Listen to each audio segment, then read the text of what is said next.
జేబులో ఒక్క రూపాయి కూడా లేకుండా అనేక అగచాట్లు పడుతున్నారా? అయితే ఈ ఒక్క పరిహారం చేసి చూడండి చాలు.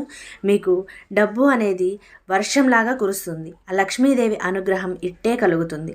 దీనిలో ఒక చిటికెడు పసుపు, చక్కగా చిటికెడు పసుపు ఈ గల్లు ఉప్పు మీద చక్కగా పైన వేయండి. చక్కగా కనిపించే విధంగా వేయండి. అలాగే చిటికెడు కుంకుమ కూడా తీసుకొని చాలా చక్కగా పైన వేయండి. అలాగే గంధం, ఈ గంధం సువాసనకి లక్ష్మీదేవి ఎక్కడున్నా ఆకర్షితురాలై మీ ఇంట్లో కొలువై ఉంటుంది.